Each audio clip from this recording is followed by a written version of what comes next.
Nelita ya.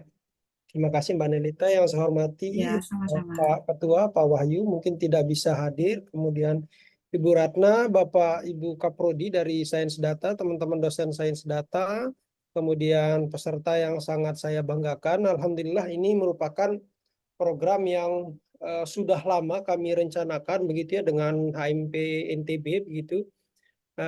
Karena kami ingin begitu bagaimana berkontribusi untuk daerah sebenarnya. Mengingat di luar begitu kalau teman-teman misalkan dari NTB misal pergi ke Jakarta atau kemana itu sudah data analis itu sangat-sangat dibutuhkan sekali, bahkan lebih banyak yang membutuhkan daripada apa namanya daripada yang menguasai data analis ini itu. Dan hampir semua instansi itu butuh, hampir semua instansi. Nah, kenapa saya mengatakan demikian? Karena saya seringkali berkolaborasi juga dengan pemerintahan begitu ya. Rata-rata yang mereka cari itulah data analis. Dan tentunya banyak sekali kekosongan-kekosongan di pemerintahan termasuk juga di instansi swasta lainnya. Nah, harapannya kami begitu dengan adanya acara ini mampu memberikan kontribusi atau mampu memberikan ilmu tambahan bagi Bapak Ibu. Apapun background teman-teman itu tidak jadi masalah asalkan ada beberapa hal yang mungkin teman-teman kuasai dan nantinya materinya akan disampaikan juga begitu ya dari awal sampai dengan Agustus nantinya. Nah, acara ini kami buat selama 2 minggu sekali begitu ya. Acara ini 2 minggu sekali dengan harapan tidak mengganggu aktivitas Bapak Ibu juga ketika liburan begitu. Kemudian yang kedua, nantinya juga akan ada acara lanjutan gitu hasil diskusi dengan Ketua HMP atau Pak Wahyu. Ada beberapa hal yang saya tekankan pada acara ini gitu ya, mulai dari pengalaman saya bergaul dengan data dari tahun 2013 sampai ARC ini saya dirikan dari tahun 2019 begitu bersama dengan teman-teman statistika IPB. Ada beberapa hal yang perlu teman-teman ketahui. Yang pertama terkait dengan penguasaan data. Jadi banyak hal teman-teman itu di luar sana mungkin terlalu fokus sama metode sebenarnya. Tetapi sejatinya metode itu urusan belakang. Nah, kita berusaha bagaimana cara memahami data itu saja gitu. Karena eh, sepemahaman saya terkait dengan data ini memiliki kekurangan kelebihan teman-teman. Jadi selama kelebihannya bisa kita tonjolkan dan kekurangannya bisa kita tutup, maka interpretasi teman-teman nanti terkait dengan hasil itu jauh lebih valid jika dibandingkan dengan tidak memikirkan kekurangan dan kelebihan data itu sendiri. Nah, ini penting untuk kita pelajari nantinya begitu ada beberapa metode mungkin atau ada beberapa pertemuan lebih memfokuskan pada data dan juga ada juga pertemuan yang lebih memfokuskan pada metode. Nah, pada pertemuan pertama ini mungkin levelnya apa namanya levelnya agak tinggi sedikit gitu, mohon maaf karena harusnya kita masuk ke data dulu, tetapi pematerinya mungkin sedang ada kegiatan. Nah, ini nggak apa-apa nanti kita tukar di 2 minggu berikutnya. Jadi teman-teman harapannya nanti eh, luarannya dari sini ketika ada data teman-teman mampu menginterpretasikan, mampu menganalisis dan yang lebih penting adalah mampu melakukan visualisasi karena data analis itu backgroundnya harus bisa melakukan visualisasi data. Nah, kira-kira nanti teman-teman mungkin yang agak awam mungkin dengan bahasa pemrograman kami coba pelan-pelan gitu ya. Saya sudah diskusi dengan pemateri, kita coba pelan-pelan karena tidak semua orang mungkin yang ada di Zoom ini familiar dengan bahasa pemrograman. Nanti kita juga coba bantu dengan Excel. Karena data analis ini sebenarnya tidak diwajibkan untuk menguasai bahasa pemrograman, tetapi kebanyakan data-data yang besar itu bahasa pemrograman itu mampu menganalisisnya begitu jika dibandingkan dengan Excel dan lain-lain. Oke, teman-teman, saya harap teman-teman enjoy, teman-teman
nol.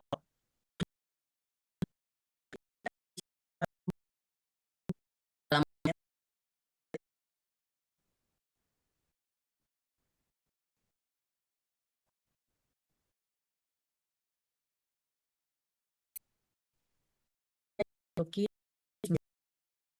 3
lagi.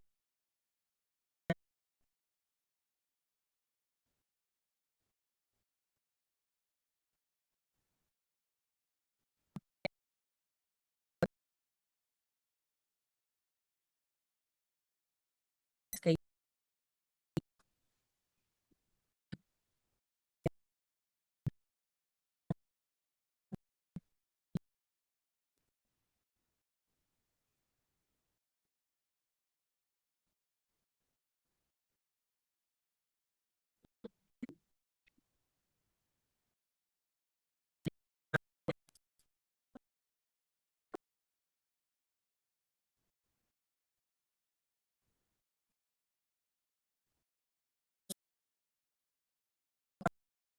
pakai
Ya.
Di seluruh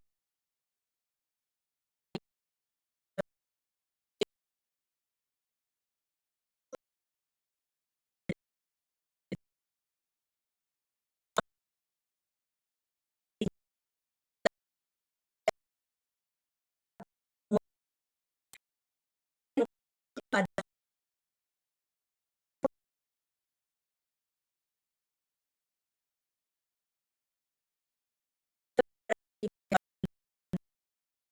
tingkat variabel independennya itu ada banyak-banyak. Nah, berarti kita memprediksi suatu variabel dependen. Nah, biasanya homoskedastisitas ini menggunakan uji Bruce-Fagan atau uji White. Kemudian ada juga tidak ada multikolineritas. Nah, apabila model regresi tersebut terdapat multikolineritas, berarti dia memiliki korelasi yang tinggi antar dua atau lebih dari variabel independen di model regresi itu sendiri. Kemudian ada residual normality. Nah, residual normality ini untuk memeriksa dalam model apakah dia itu memiliki distribusi normal. Nah, apa beda dari residual normality sama linearitas? Kalau residual itu dia memperhatikan distribusinya itu apakah distribusinya normal atau tidak. Sedangkan kalau linearitas itu dia hanya memperhatikan hubungan antara variabel independen dengan variabel dependen. Tuh. Se- Sebenarnya untuk linearitas dengan residual normality ini dikatakan dia memiliki hubungan, tetapi untuk lebih ke penjelasannya itu lebih ada spesifikasinya. Kemudian yang terakhir itu ada independensi residual. Untuk independensi residual ini apabila tidak dipenuhi, maka variabilitasnya itu tidak dijelaskan pada model. Misalkan dia kalau independensi residual itu tidak memenuhi, dia pasti antara multikolineritas atau terjadinya homoskedastisitas atau heteroskedastisitas itu. Kemudian kalau untuk regresi spasial itu terjadi yang pertama itu ada efek spasial. Nah, untuk efek spasial ini lebih merujuk pada suatu lokasi geografis seperti yang saya jelaskan bahwa di titik lokasi masing-masing itu berbeda model. Nah, kemudian ada autokorelasi spasial. Nah, untuk autokorelasi spasial itu merujuk pada korelasi antara nilai-nilai variabel di lokasi yang berdekatan. Nah, terus ada juga struktur spasial. Nah, untuk struktur spasial ini biasanya mengacu pada pola di mana distribusi geografis itu dari fenomena atau variabel yang diamati. Kemudian ada metode. Nah, metode spasial ini di dalam regresi itu ada berbanyak macam metode dari regresi spasial itu sendiri. Ada menggunakan Durbin Watson, ada menggunakan geographical weighted, ada menggunakan banyak jenis setelah slide ini. Kemudian untuk keterbatasan komputasional, nah di sini pada regresi spasial dia memang ada keterbatasan dalam komputasional. Kenapa? Karena yang pertama kita sering hadapi bahwa volume data tersebut terlalu besar. Nah, yang kedua, waktu untuk mengeksekusi data tersebut itu lebih cenderung lama. Kenapa? Ya karena kalau regresi kan kita hanya mengecek dari ini saja kan ada 4 kan, ada apa non multikolonialitas, apa non autokorelasi, apa dia berdistribusi normal, ataukah dia intervensi residual. Nah, hanya ini saja. Sedangkan kalau regresi spasial, nah dianya ada bermacam syarat seperti GWR. GWR itu kan kalau dia homoskedastisitasnya tidak terpenuhi atau datanya itu heteros, nah dia bisa dilanjutkan dengan GWR. Nah, bisa kayak gitu. Kemudian yang ketiga ada untuk kesulitan dalam penangani dimensi. Penanganan dimensi. Nah, kesulitannya itu dalam komputasional itu terjadinya error kurang lebih. Terus ada ketergantungan pada teknologi pemrosesan paralel. Kemudian ada juga keterbatasan dalam suatu memori, tergantung untuk komputasinya. Nah, di sini sering saya katakan metode dalam spasial itu ada berbanyak macam jenis. Yang pertama ada spatial lag regression atau disebut SLR, spatial error regression atau SER, spatial Durbin model, ada geographical weighted regression, ada bias spatial regression. Nah, pada tahap ini kita akan membahas tentang geographically weighted regression saja. Untuk keempat ini mungkin di lain kesempatan akan kita bahas. Nah, untuk GWR itu sendiri, karena regresi tadi untuk melihat pengaruh antara model variabel independen dengan model dependen saja, tetapi kalau untuk GWR dia memperhatikan suatu jarak, suatu titik dalam suatu letak geografisnya. Nah, lebih ke pendekatan di mana dia berhubungan antara variabel itu dengan variabel yang lain.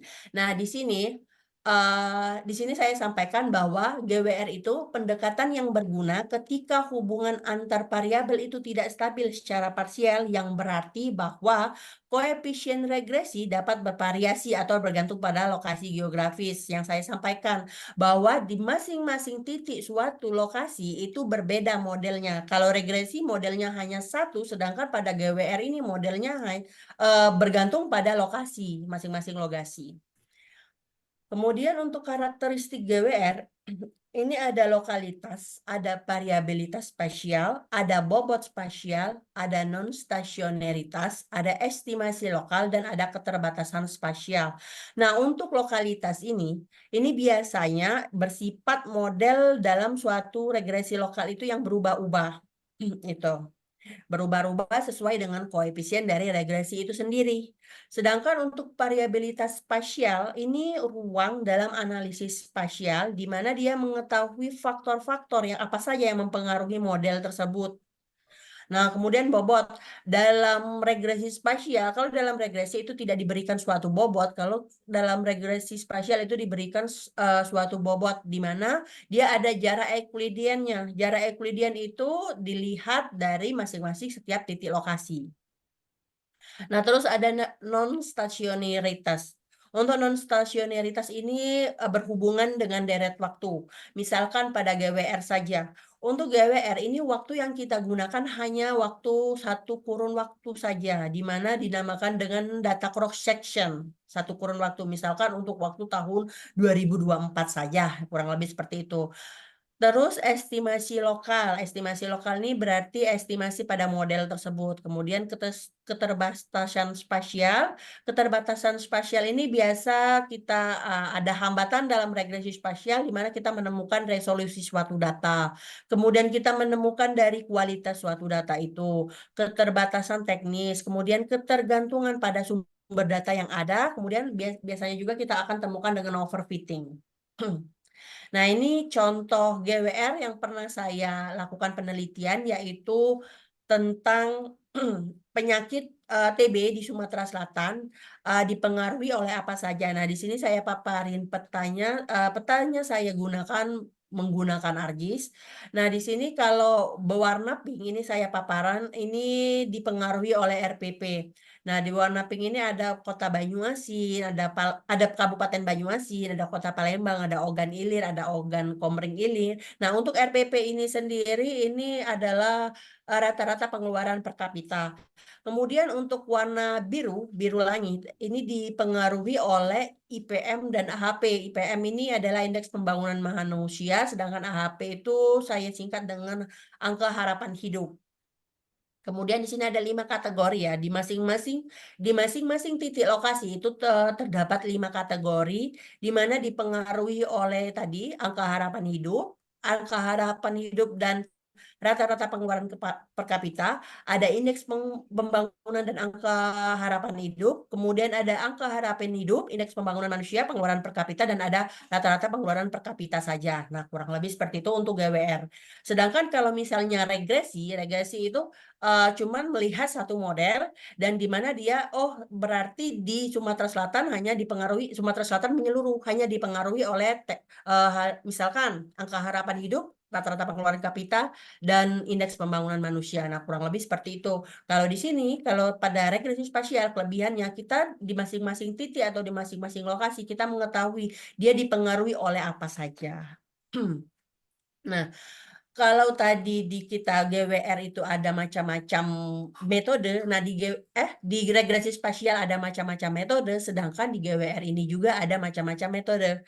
Di mana yang pertama ada regresi logistik, ada GWR logistik ya, di mana dia ini memakai regresi logistik hanya saja memacu pada lokasi geografisnya. Kemudian ada GWR position dan ada GWR panel. Nah, untuk logistik ini kita ketahui bahwa pada regresi logistik itu berskala dengan kategori biner, di mana mempunyai 2 kategori, ada 0 dan ada angka 1.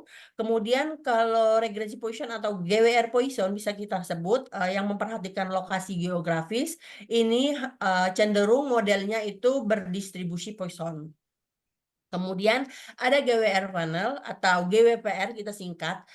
Di sini dia memiliki metode, dia sama seperti GWR, hanya saja kurun waktunya. Kalau GWR tadi menggunakan data cross section, sedangkan kalau yang ini menggunakan data panel. Nah, di sini akan kita bahas yaitu GWR panel atau GWPR. Nah, untuk GWPR itu seperti yang sudah saya sampaikan bahwa ia gabungan dari metode GWR dan regresi data panel. Nah, dia memperhatikan suatu wilayah. Kalau regresi data panel itu sama seperti regresi biasa, hanya saja dia datanya data panel. Nah, tetapi kalau GWPR ini memperhatikan variabilitas spasialnya di antara titik suatu wilayah di lokasi tersebut. Nah, kalau di sini studi literatur dalam GWPR itu biasanya memiliki estimasi yang lebih baik daripada model GWR, di mana untuk memiliki estimasi model GWR ini kita harus pintar-pintar juga memilih matriks pembobotnya. Nah, untuk pembobot atau jenis-jenis pembobot itu biasanya ada pembobot untuk Gaussian, B-square, adaptive B-square, adaptive Gaussian, dan lain sebagainya. Nah, untuk langkah GWPR, sebelum kita mulai untuk prakteknya, untuk langkah GWPR ini kan yang pertama kita mulai terlebih dahulu, datanya seperti biasa. Kemudian kita masukkan data. Nah, langkahnya itu kita sama seperti langkah regresi data panel, di mana kita harus uji dulu model common modelnya, kemudian kita uji fixed model, kemudian kita random model. Nah, dari common model fixed model ini akan diuji pada uji Chow. Jika dia uh, ini ditolak atau maka dia jadinya fixed effect model. Kemudian untuk fixed effect model dengan random effect model kita uji dengan uji Asman. Kemudian jika dia ditolak juga maka dia akan jadi fixed effect model.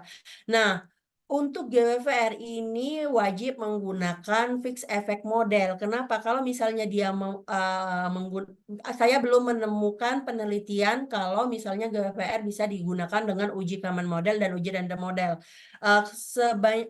Penelitian yang baru saya temukan itu adalah menggunakan fixed effect model. Nah, ketika dia menjadi fixed effect model, kemudian dia uji asumsi dengan regresi data final sama seperti uji asumsi regresi. Nah, apakah dia terjadi homoskedastisitas ataukah non homoskedastisitas? Apabila dia homoskedastisitas, maka selesai peneliti kita eksekusi kita. Kalau dia homoskedasitas, maka dia terjadi hanya regresi data panel saja atau ya regresi panel saja. Sedangkan kalau misalnya dia ini terjadi heteros, maka kita bisa model tersebut bisa kita lanjutkan dengan GWR tadi. Nah, kurang lebih seperti itu. Nah, untuk misalkan dia terjadi heteros, dilanjutkan dengan uji GWR. Di sini uji GWR-nya itu kita mengetahui apakah ada efek kali silang antara waktu atau antara tidak dengan jarak Euclidean. Kemudian kita menghitung nilai AI, bisa menggunakan nilai AIC, bisa juga menggunakan nilai yang lain untuk melihat bandwidth itu apakah minimum atau tidak. Kemudian kita lakukan estimasi model, kemudian kita pengujian model, uji keterbaikan model, kemudian koefisien determinasi, kemudian selesai. Nah, di sini saya menggunakan data tentang produk domestik regional bruto, di mana saya menggunakan data PDRB. Data PDRB di 22 kabupaten di NTT yang saya gunakan di tahun 2020 sampai 2022. Kemudian variabel-variabelnya itu saya gunakan untuk variabel ada IKK, indeks kemahalan konstruksi, ada luas wilayah, persentase penduduk, ada juga yang di bidang kesehatan, kemudian ada juga jumlah penduduk miskin di bidang pembangunan, kemudian ada juga IPM di bidang sosial dan angka melek huruf di bidang pendidikan. Nah, kita lanjut ke eksekusi prakteknya, bagaimana analisis PDRB di NTT ini dengan GWR panel menggunakan software R. Nah, sebelum itu saya ingin teman-teman membuka software R dan melakukan instalasi package terlebih dahulu. Saya tulis di kolom chat ya untuk package-nya. Sebentar.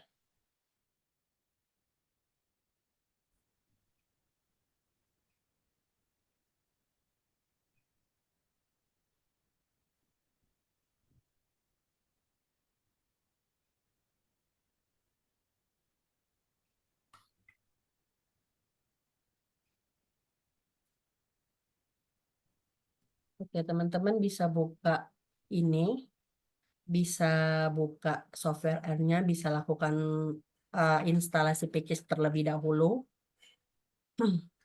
Untuk datanya, apakah sudah memiliki ya untuk data PDRB-nya? Izin, apakah Akan udah saya share memiliki? di grup Mbak Dia. Oh iya, baik. Nah, Nah, di sini saya pakai software R biasa. Kalau teman-teman mau pakai software R Studio, silahkan. Saya lebih nyaman yang biasa.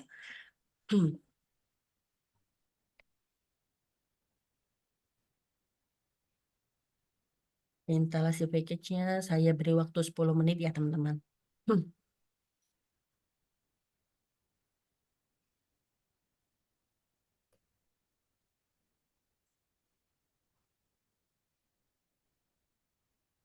mungkin dipandu cara proses install Oh, boleh. ya, satu package gitu. Oke. Nanti Di saya sini ikuti. saya panggil dulu. Bentar. Nah, kalau kalian buka software R yang biasa, sebelum kalian klik di R console ini, biasanya kalau saya itu taruh dulu di new script seperti ini. Nah, kalau terus saya taruh di sini biar untuk R editor. Apabila di sini ada error, saya lihat di sini kesalahan-kesalahannya. Nah, untuk download package-nya bisa kalian tulis di R editor ini, kalian panggil untuk klik dengan library PLM, misalkan ini sudah saya install package-nya. Yang teman-teman gimana? Library PLM, T-Series, sama RCMDR. Nah, untuk RCMDR ini biasanya seperti ini ya. Nah, ya biasanya ada muncul tentang yang lain, itu di close saja, langsung saja. Di sini saya menggunakan set WD, teman-teman. Atau kalian bisa naruh secara manual juga bisa.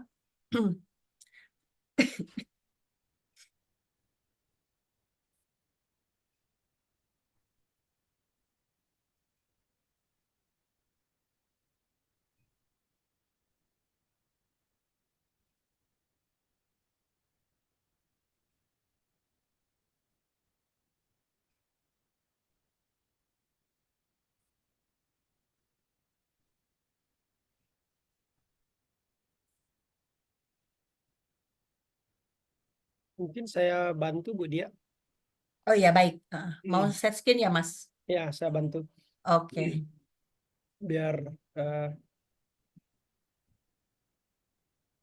oke teman-teman, kita ada waktu untuk install package. Datanya sudah saya share di grup. Kemudian package-nya juga sebenarnya sudah ada di sana. Saya izin untuk share screen. Nah, ini RStudio. Jadi RStudio ini teman-teman harus menginstal R biasa terlebih dahulu. Nah, R biasa itu yang ditampilkan oleh Budia tadi. Jadi semalam saya sudah mengirimkan dua link. Ada R biasa dan ada RStudio. Nah, ini tampilan RStudio, teman-teman. Ini tampilan RStudio. Misalkan saya buat di sini ada kata apa tanda plus, saya klik R script. Nah, ini laman baru gitu ya, halaman baru. Nah, tadi ada beberapa package, teman-teman. Ada beberapa package, ada banyak cara sebenarnya install package ini, cuman saya ingin mencontohkan kepada teman-teman bagaimana cara menginstal package secara manual terlebih dahulu gitu ya. Contoh sederhana. Ini package-nya belum saya install, teman-teman. Jadi saya coba install bersama teman-teman gitu. Install.package, oke, tanda kurung, buka kurung dua. Nah, ini enaknya RStudio. Jadi ada beberapa fungsi itu yang secara otomatis muncul gitu ya, mengurangi kesalahan kita dalam melakukan pemrograman gitu. Nah, tadi ada package kalau tidak salah PLM ya, PLM. Dan jadi saya tulis PLM. Jadi teman-teman bikin aja seperti ini terlebih dahulu. Ini cara manual sekali gitu ya. Install.package apalagi gitu ya. Biar teman-teman ini saya copy dulu ya. Saya copy dulu biar tidak bolak-balik buka Zoom. Oke. Nah, ada T-Series. T-Series, kemudian install.package, ada RCMDR. RCMDR ini agak sedikit berat sepertinya RCMDR. Kemudian ada CAR. Sebenarnya di R ini teman-teman ada beberapa metode di dalam statistik itu. Package itu sebenarnya sudah kita install juga gitu. Misalkan CAR. CAR ini dibutuhkan di beberapa metode statistik lainnya atau LM test atau apa lagi VSYCH ini juga begitu sama ya. Install.package jadi CAR ini double seperti ini double. Kemudian install package apalagi ini LM test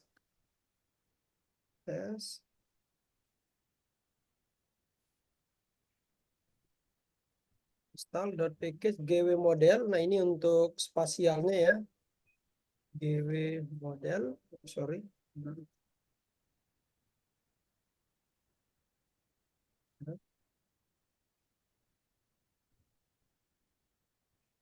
PKPS.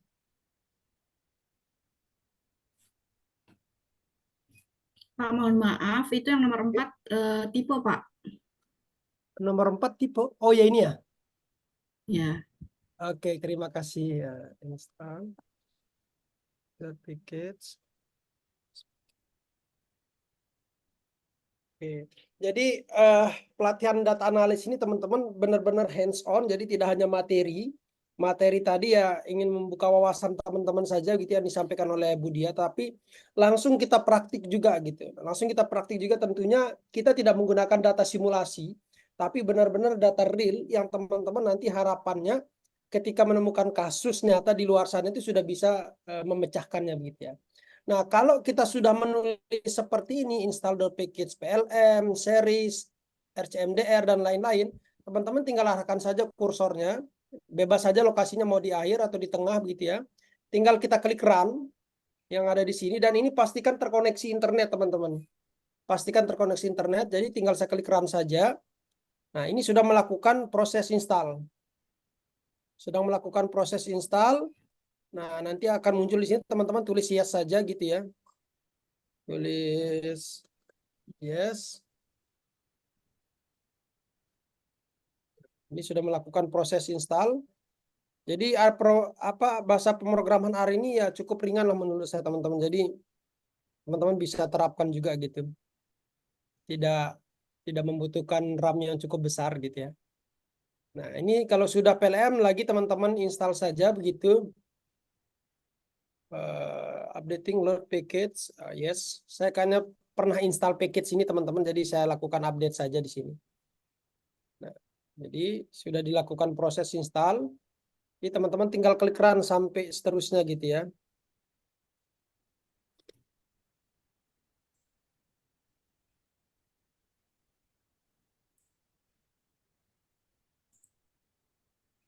RCMDR, kemudian jadi saya klik run aja semuanya, nanti tinggal prosesnya saya ulangi lagi gitu.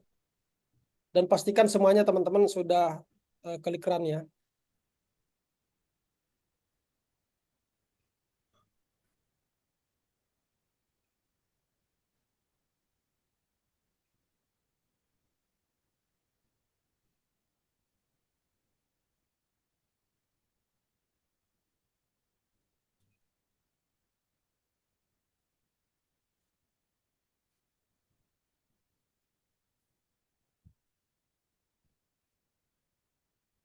Nah, ini teman-teman kalau ada penelitian terkait dengan wilayah atau batas suatu wilayah, ini bagus nih metode regresi spasial ini teman-teman. Jadi menarik untuk kita gunakan sebenarnya gitu. Ini saya sudah install. Nah, saya ingin memastikan apakah package yang saya install ini sudah selesai atau sudah berhasil. Nah, saya tinggal klik library LPM ini, tinggal klik run lagi gitu. Nah, jadi ini saya masukkan ke dalam perpustakaan saya, kemudian saya panggil gitu ya. Saya ingin menggunakan package ini untuk kebutuhan saya analisis. Jadi saya tinggal klik run lagi. Nah, ini masih belum, berarti ada kendala di saya tadi. Ini sudah berhasil. T-series, RCMDR gagal di saya. CAR berhasil. LM test berhasil. Matrix berhasil. GW model error gagal di saya ini tadi. Ini berhasil. SPGW ada 4 package yang gagal. Nah, kalau ada yang gagal tinggal saya klik run lagi teman-teman. Nah, biasanya gagal itu juga disebabkan karena adanya update package. Adanya update package yang dilakukan oleh R. Bisa jadi package ini sudah lama, tetapi R yang teman-teman install itu baru. Nah, ini repotnya di R teman-teman ya, bahasa pemrograman R. Jadi kita juga harus menyesuaikan begitu. All zero status. Nah, di saya masih belum bisa, masih terjadi error di sini. Semoga teman-teman tidak error ya, teman-teman ya. Library T-series berhasil. RCMDR saya coba install lagi.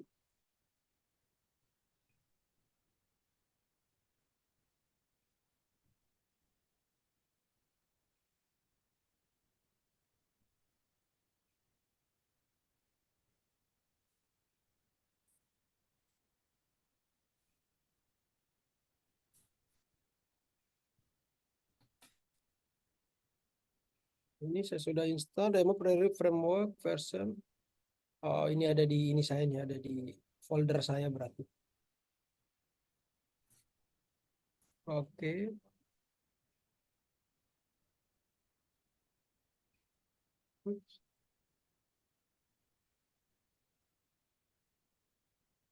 Sebentar, mana dia tadi ya? Ini ada di folder saya, tempat di laptop saya, tempat errornya ini teman-teman. Oke. Nah, begitu ya teman-teman ini untuk proses tata cara penginstalan package. Nah, kalau misalkan teman-teman misalkan ada menemukan kasus errornya itu teman-teman pasti aja di ChatGPT sebenarnya. Nanti ChatGPT akan ngasih tahu kira-kira errornya apa saja dan bagaimana cara menyelesaikannya gitu. Teman-teman pasti saja di ChatGPT karena sekarang kan sudah teknologi perkembangannya luar biasa sekali, pesat sekali. Jadi bahasa pemrograman itu bukan jadi halangan lagi sebenarnya sekarang, asalkan kita bisa mengoperasikan software itu saja teman-teman. Jadi di R itu teman-teman yang penting bisa install package, panggil package-nya sudah, tinggal diikuti saja nanti gitu. Begitu ya teman-temannya, saya serahkan ke Ibu Dia, terima kasih. Silakan Ibu Dia, mohon maaf saya bantu untuk pandu install Oke, tadi. baik. Terima kasih Mas Lukman. Yang lain apakah sudah selesai untuk installnya? Saya langsung beri sintaknya aja ya, biar kita langsung pemaparan ininya. Sebentar. Karena sintaknya ini lumayan banyak, karena kita pakai regresi data panel juga, kemudian baru kita ke GWR. Oke, sintaknya udah saya beri di kolom chat.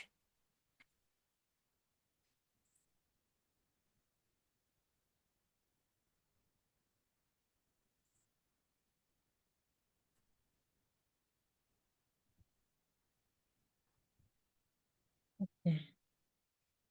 Kalau udah, saya lanjutin ya teman-teman. Nah, di sini saya kalau tadi Mas Lukman itu pakai R Studio ya, kalau di sini saya pakai R biasa. Tergantung enjoy teman-teman di mana. Bisa pakai R biasa, bisa pakai R Studio. Kalau saya enjoynya di sini di R biasa. Nah, kemudian data realnya tadi yang sudah disampaikan oleh Mas Lukman di grup, itu bisa kalian lihat, itu kalian simpannya di mana. Kalau di sini saya simpannya di data D, saya pakai set WD di data D. Bisa kalian lihat itu di mana. Bisa kalian kopas, misalkan nih, sebentar. Seperti ini. Nah, di sini kan saya simpan PDRB-nya, PDRB 1 ini di data D dengan PDRB 2 juga di data D. Nah, bisa kalian kopas yang ini, kalian copy paste, kemudian kalian gunakan untuk set WD untuk memanggil data tersebut. Nah, kalau misalkan kalian kopas, nah, kalau misalkan di kopas kayak gini ya. Nah, ini kan biasanya kalau langsung seperti ini dia sering kali error. Nah, untuk yang tanda ini kalian balikan seperti ini. Nah, nih untuk pakai set WD biasanya seperti itu. Dibalikan seperti ini. Kalau dia tandanya seperti ini, kalau tandanya mana sih? Kalau tandanya seperti ini, kalian balikan seperti ini. Kalau pemanggilan untuk set WD. Biasanya seperti itu kalau untuk set WD sering error. Nah, setelah kalian balikan, kemudian Ctrl R, nah, kemudian datanya terpanggil. Terus kita retabel, apakah benar data tersebut data PDRB? Oke, langsung oke. Nah, nanti terbaca di sini datanya. Dari data Sumba Barat dari tahun 2020 sampai datanya di tahun 2022 untuk PDRB, IKK, LW, TPPB, JPM, dan IPM sampai data tersebut Kota Kupang. Nah, untuk data panel kurang lebih untuk nge-save datanya itu seperti ini dari Sumba Barat, terus dari 2020 sampai 2022, terus Sumba Timur, terus dari data 2020 sampai 2022. misalkan kalian ingin mengambil data yang lain, misal kalian ingin mengambil data Jawa, misal Jawa Timur, berarti Jawa Timur terus dari data berapa tahun misalkan saya ingin mengambil dari data 2024 sampai data 2020, bisa 2020 sampai ke bawahnya 2024. Nah, kurang lebih seperti itu. Ini membaca data ya, teman-teman. Kemudian kita deskripsikan terlebih dahulu. Nah, di sini saya pakai tanda bukan bintang, pagar deskripsi data. Kenapa saya pakai tanda pagar? Agar saat saya run di sini, datanya tersebut tidak ikut run. Data tersebut menampilkan judul, kurang lebih seperti itu. Jadi nah, deskripsi data, kemudian summary. Summary ini untuk mendeskripsikan data tersebut. Nah, tidak pakai tanda pagar karena kita akan merankan deskripsi dari data-data PDRB di tabel tersebut. Nah, nanti akan muncul seperti ini, teman-teman. N-nya berapa? Ini kan N dinamakan length 66, kemudian minimum dari tahunnya 2020 sampai maksimum tahunnya 2022, kemudian minimum dari kota PDRB-nya berapa, maksimumnya berapa. Nah, ini untuk mendeskripsikan suatu data. Misalkan kalian ingin menganalisis suatu data, biasanya kalau di sini deskripsi data ini biasanya dipaparkan sebelum pemaparan inti. Kemudian kita cek terlebih dahulu apakah data tersebut multikolineritas atau tidak terhadap suatu korelasi. Saya pagarin karena untuk judul biar kita tahu apakah data tersebut membaca tentang apa, kurang lebih seperti itu. Multikolinitas dengan korelasi, kemudian nanti akan muncul seperti ini korelasinya. Korelasinya itu biasanya matriknya itu matrik identitas satu semua dan yang lainnya kurang dari satu. Itu. Kemudian kalau teman-teman tadi sudah memanggil package-nya, kalau belum silakan panggil package-nya. Di sini kita menggunakan package PLM, T-Series, sama RCMDR. Nah, tadi kan teman-teman udah, kita langsung saja ke common model, yaitu model ini, common model. Langsung saja kita run. Kemudian common model ini kita model PLM yang kita sudah panggilkan package-nya tadi, model PLM. Kemudian di sini adalah variabel dependennya, teman-teman. Variabel dependennya itu saya pakai PDRB. PDRB sama dengan untuk dapat modelnya. PDRB sama dengan terus variabel independennya IKK ditambah LW ditambah TPPB, JPM, IPM, AMH. Di sini saya memakai 5 variabel independen. Kemudian membaca data yang kita anukan di set BD tadi, yaitu data PDRB. Kemudian modelnya model pooling karena tadi common model. Kemudian tanda kutip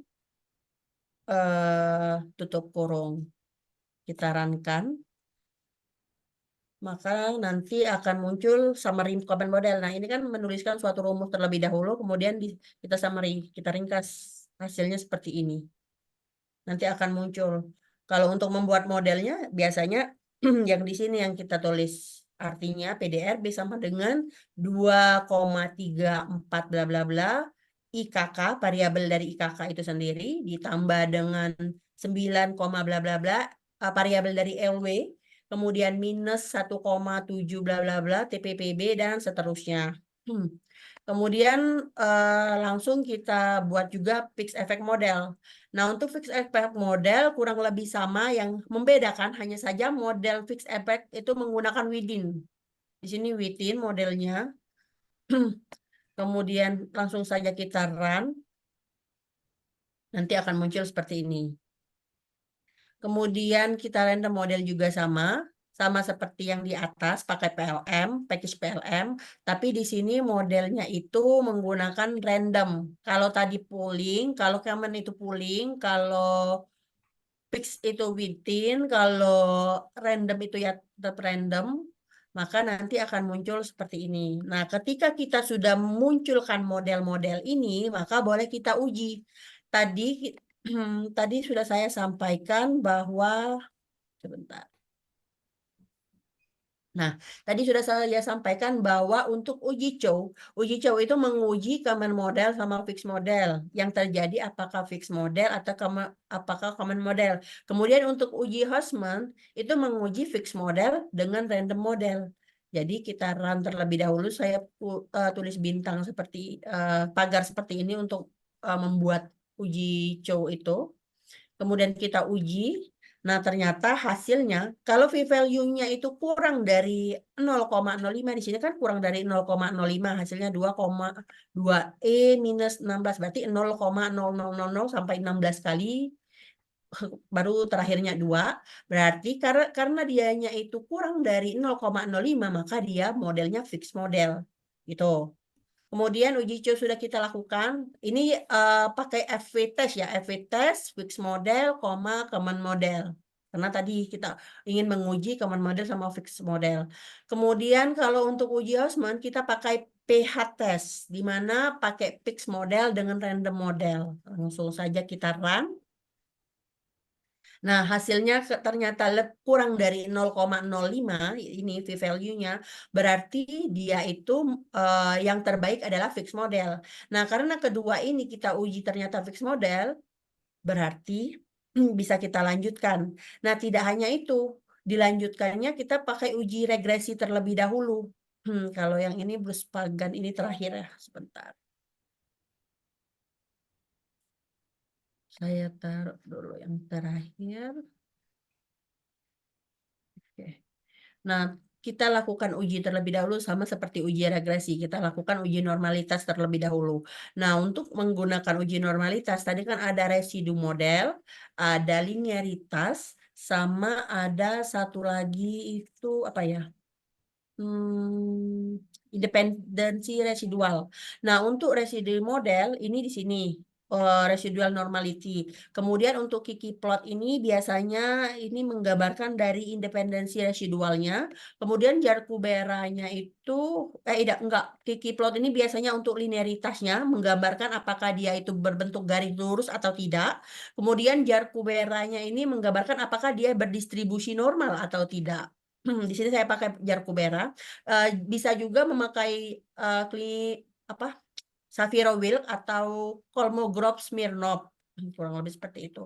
Di sini langsung saja saya run uji normalitasnya untuk residual model, karena tadi modelnya itu digunakan fixed model, maka residual model residnya fixed model. Kemudian Kiki plotnya nggak muncul ya, sebentar. Oh, ini muncul di sini di belakang. Oke, nah untuk Kiki floatnya seperti ini kurang lebih. Nah, gambarnya garis lurus, berarti dia menggambarkan bahwa data tersebut berdistribusi normal. Nah, untuk lebih ini lagi, biar datanya itu lebih terpercaya, lebih akurat, apakah dia benar-benar berdistribusi normal, kita pakai Jarkubera test. Nah, ternyata benar, p-value-nya itu di atas 0,05, 0,2398, berarti dia artinya berdistribusi normal. Nah, kemudian bisa juga kalian pakai autokorelasi di sini. Nah, kalau di sini terdapat autokorelasinya error, kalian lihat dulu untuk fix modelnya itu apakah sudah benar atau tidak. Nah, untuk keeroran ini saya lewatkan saja, sebab untuk autokorelasi pada GWVR itu tidak terlalu diperlukan. Yang diperlukan hanyalah normalitas, non-multikolineritas, dan terjadinya heteros. Nah, saya langsung saja ke multikolineritasnya. Nah, multikolineritas ini kita harus memanggil package car terlebih dahulu.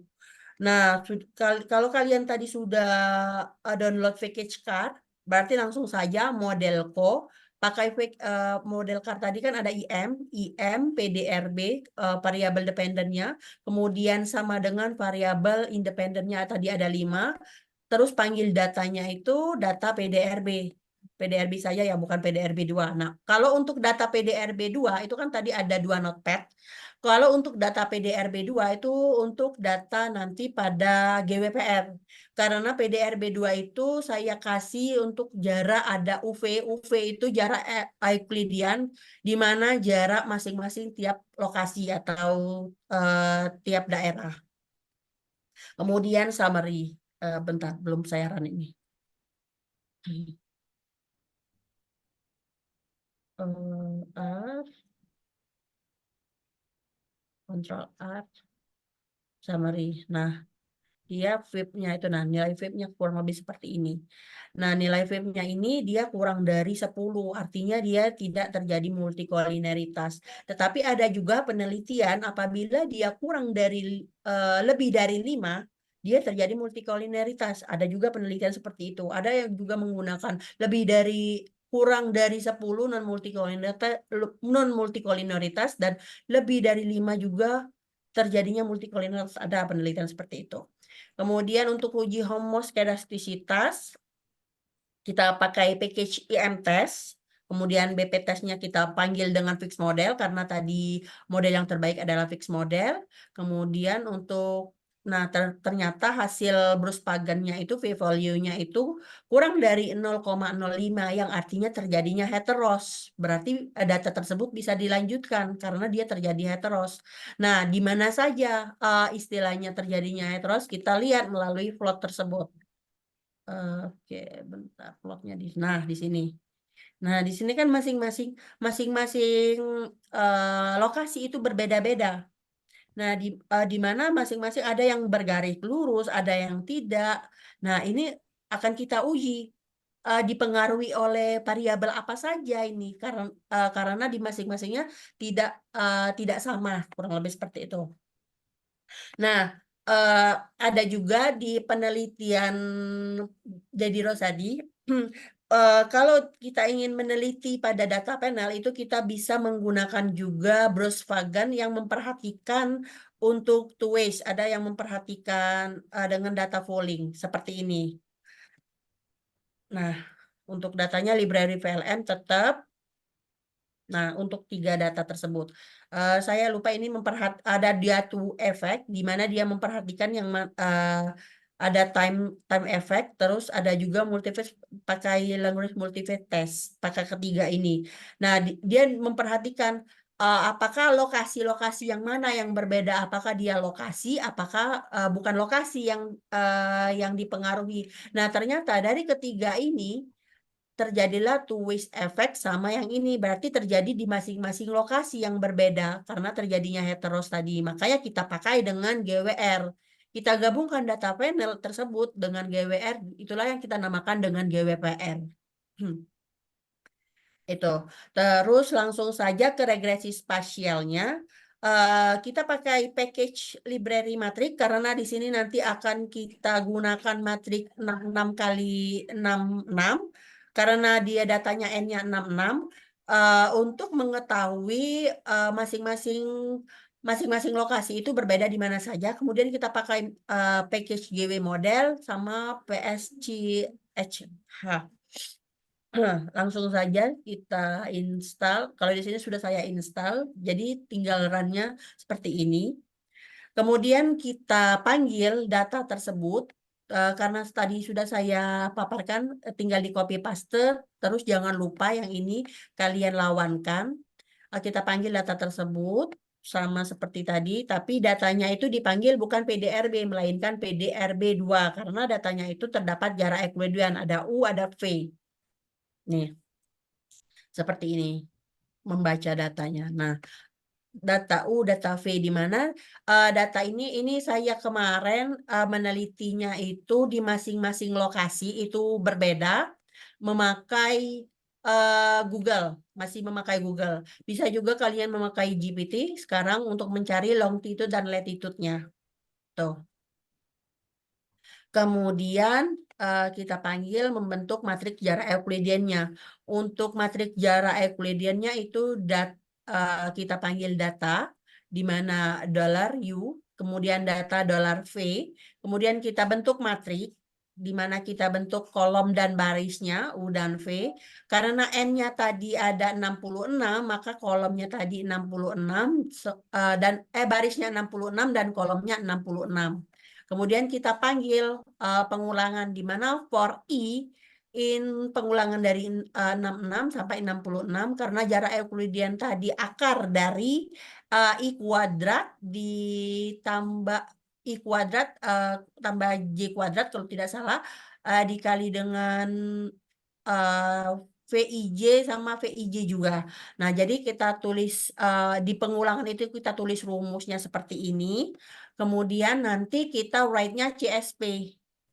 Langsung datanya tersebut langsung kita simpan di data yang kita simpan di set WD ini, teman-teman.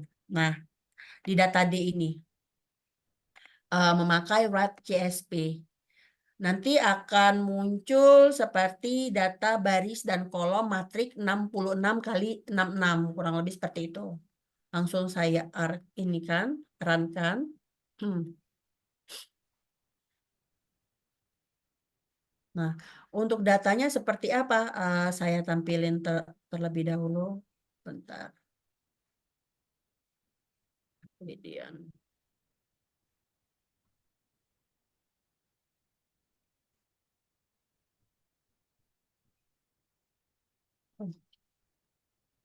Nah, nanti datanya akan tampil seperti ini, teman-teman.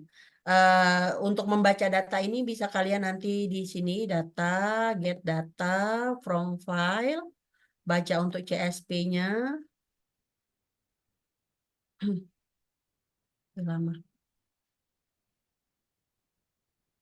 Misalkan kalian ingin baca datanya dengan matriks 66 kali 66.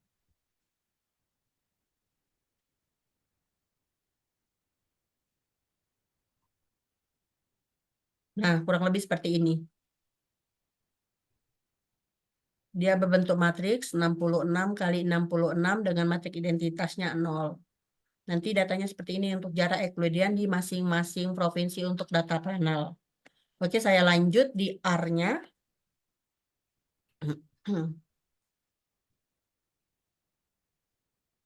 Bentar.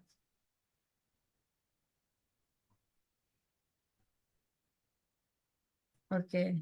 Nah, kalau tadi kita sudah memanggil datanya jarak Euclidean tadi, kemudian kita membentuk bandwidth. Nah, bandwidth ini kan ada macam-macam ini ya, fungsi pembobot ya. Kita bisa gunakan fungsi pembobot Gaussian, B-square, adaptif Gaussian, adaptif B-square. Nah, di sini saya memakai tentang adaptive B-square. Nah, kita panggil bandwidth adaptive B-square. Nah, untuk package-nya kita pakai package SPGWR. Nah, untuk bandwidth-nya ini saya tampilin dengan nama AB. Bentar. Dengan nama AB. Nah, terus bandwidth TTAB, kemudian GWR cell dengan formula tadi, variabel dependent sama 5 variabel independen, kemudian panggil data dengan koordinat tadi, CBIN dengan UV koordinat tadi longitude dan latitude.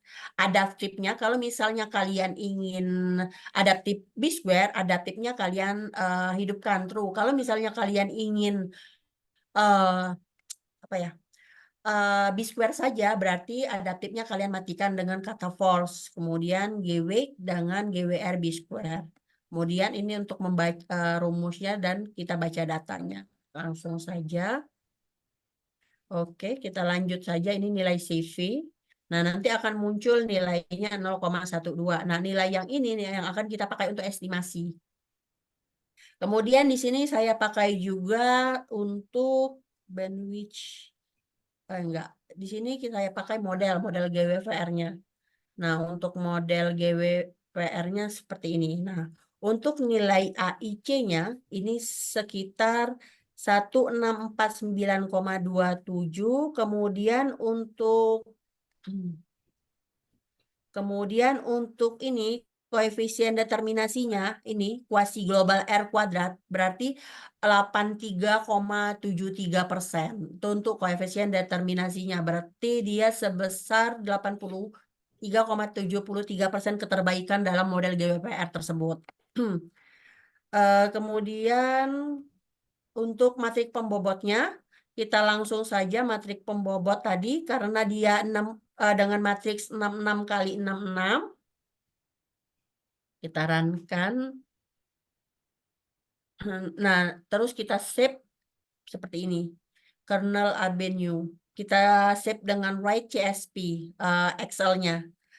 Nah, untuk matrik pembobot ini rumus matrik pembobot adaptive B-square itu sesuai panduan pada buku ya, teman-teman, di mana 1 min jarak IJ dibagi dengan 0,0 ini yang kita hasilkan dari estimasi bandwidth yang tadi yang ini tadi. Nah, 0,0123 kuadrat dipangkatkan 2 lagi. Kemudian nanti akan di Excel-nya nanti akan muncul bandwidth-nya seperti apa. Kemudian kita buat estimasi. Lanjut saja ini untuk estimasinya panjang. Nah, untuk estimasinya itu untuk masing-masing variabel independen. Jadi sangat panjang sekali. Kemudian ada maksimal, ada minimumnya juga. Saya langsung run saja nih untuk estimasi. Terus nanti akan tersimpan Excel juga dalam model bentuk CSV. Kemudian saya langsungkan run saja mencari nilai beta. Nah, betanya ini rata-ratanya ini digunakan untuk mencari keterbaikan model. Dari proses panjang ini digunakan untuk mencari keterbaikan model di sini pengujian parameter, kemudian untuk mencari nilai uji ANOVA. Sampai mana tadi? Sebentar. Oke, saya langsung run saja ya. Teman-teman bisa nyoba, sudah saya kasih sintaknya, bisa nyoba dulu. Ini untuk, nah kemudian nanti ada uji ANOVA. Nah ini untuk ANOVA modelnya, ternyata dia kurang dari 0,05. Kemudian ada lagi untuk uji T-nya seperti ini, uji keterbaikan model. Nah, uji keterbaikan modelnya ini masing-masing lokasi juga, masing-masing lokasi nanti dianya itu T hitungnya itu akan lebih besar atau akan lebih kecil dengan T tabel, kurang lebih seperti itu. Nah, untuk kesimpulannya, saya langsung pemaparan untuk kesimpulannya. Nah, dalam analisis panjang tadi sampai ada Excel-nya dalam bentuk CSV, nah dia akan menghasilkan perbedaan di masing-masing NTT tadi menjadi 12 kelompok. Nah, di mana untuk kelompok satu tadi berwarna ungu itu dipengaruhi variabel independen IKK dan LW dengan di bidang infrastruktur dan JPM di bidang kependudukan. Sampai kelompok 12 itu masing-masing kelompok dan masing-masing wilayah itu masih dipengaruhi oleh berbeda-beda. Jadi kalau misalkan kita ingin meneliti sesuatu di kabupaten atau meneliti di suatu RT atau RW, nah itu bisa kita menggunakan GWR atau GWPR dengan syarat tadi kalau datanya itu terjadi heteros. Nah, kurang lebih seperti itu teman-teman. Apabila ada yang ingin ditanyakan, silakan tanyakan. Saya kembali ke moderator Mbak Nelita ya kalau tadi. Oke, terima Oke, kasih. baik. Terima kasih Bu Dia atas pemaparan materi yang sangat bermanfaat ini. Mungkin dari teman-teman peserta bisa eh, meluangkan waktu untuk bertanya. Mungkin ada yang belum dipahami atau yang masih mau dijelaskan lebih lanjut lagi. Silakan saya buka 3 pertanyaan utama. Silakan yang mau bertanya menggunakan fitur raise hand dan open cam-nya.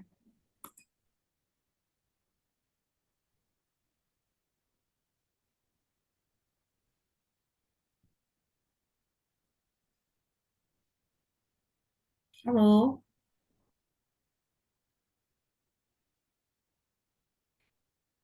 Halo teman-teman, apakah ada yang mau ditanyakan? Oke, di sini di kolom komentar ada dari Mbak Siti Nurhidayah. Ibu, mohon dijelaskan kapan kita menggunakan common fixed random ini. Terima kasih, Bu. Oke, baiklah Mbak Nelta. Untuk Mbak Siti Nurhadiah, kita gunakan common fix random itu ketika datanya itu berupa data final atau di mana datanya itu misal kita ingin mengumpulkan data dari tahun 2024 sampai data tahun 2022 enggak, itu kekecilan. Dari tahun 2024 sampai tahun 2016 misalkan. Nah, itu kan berupa data panel, maka kita akan menggunakan model-model tersebut, model common, model effect, model random. Nah, untuk model tersebut, apakah kita pakai common-nya ketika misalkan uji cow-nya itu dianya itu lebih besar daripada 0,05. Kalau data tadi yang sudah saya sampaikan, seperti sebentar, telah seperti ini.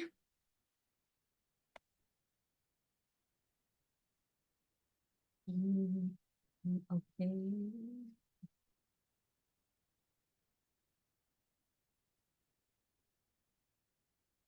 Nah ini, kalau datanya yang ini kan dia kurang dari 0,05 setelah kita uji cow. Ternyata kalau dia 0,05 berarti kita memakai fixed effect model. Tetapi kalau dia lebih besar dari 0,05 berarti kita pakai common model. Nah itu. Terus untuk uji Hassman, misalkan seperti kita ada tiga model yang akan digunakan pada regresi data panel. Common model sama fixed model itu kita gunakan uji Chow, kemudian fixed model dengan Hausman model kita gunakan uji Hausman.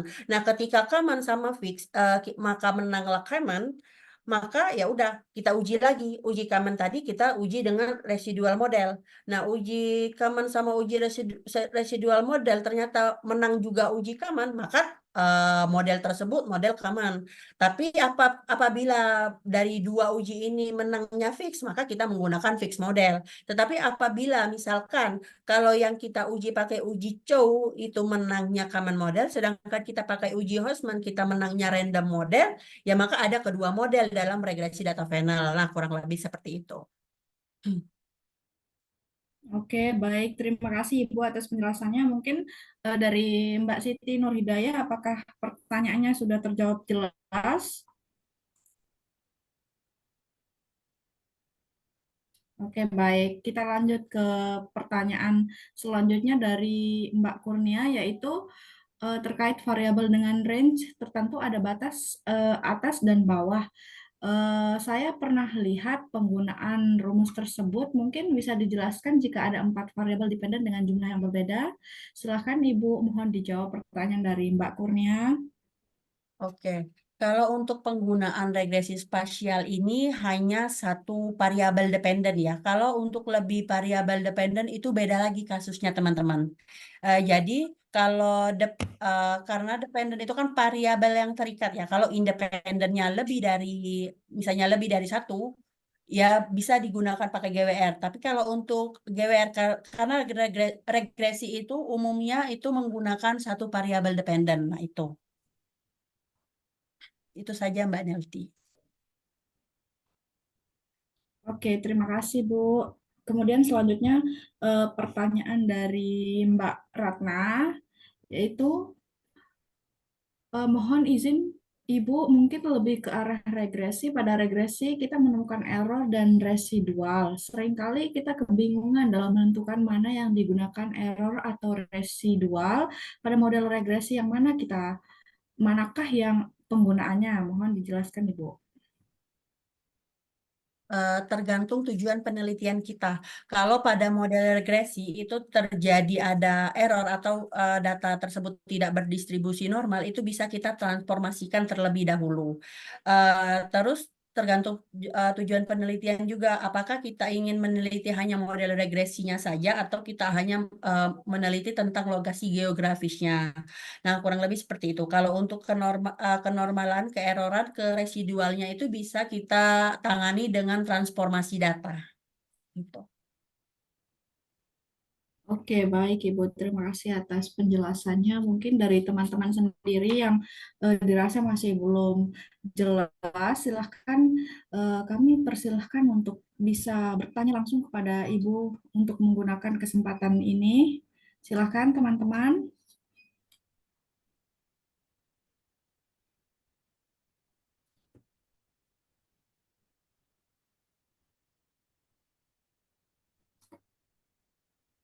Oke, baik. Jika tidak ada, mungkin kita akan lanjut untuk sesi selanjutnya, yaitu sesi penyerahan sertifikat kepada pemateri. Silakan saya serahkan kepada panitia.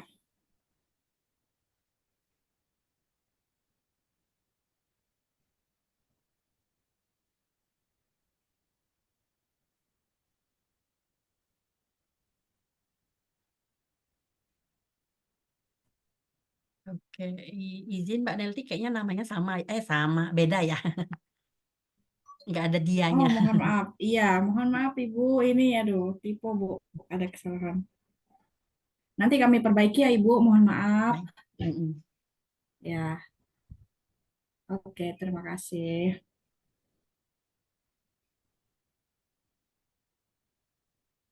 Oke, baik teman-teman untuk presensi kehadirannya jangan lupa untuk diisi ya sebagai bukti bahwa kita semua mengikuti acara ini di awal hingga akhir. Jadi ini sebagai apa namanya nanti untuk mengklaim sertifikat di akhir program pelatihan kita ini. Mungkin untuk sebelum penutupan acara ini kita mengambil foto bersama kepada seluruh peserta untuk diharapkan membuka kamera ya. Itu kita lakukan screenshot sebagai dokumentasi.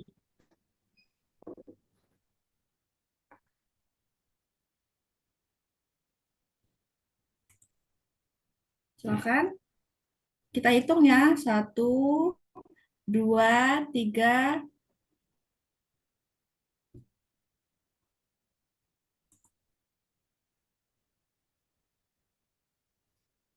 1, 2, 3. Lagi sekali ya. Senyum. 1, 2, 3.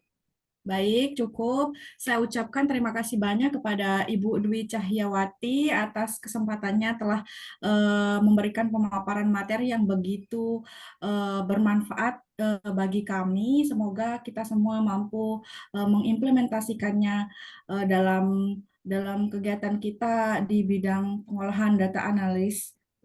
Mungkin hanya itu yang dapat saya sampaikan.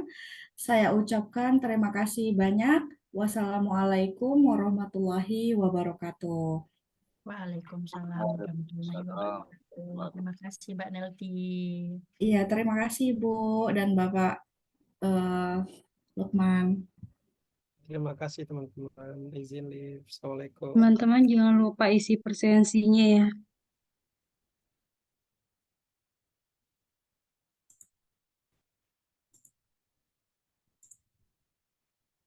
Mbak, nanti boleh minta link recording yang ini, sesi ini.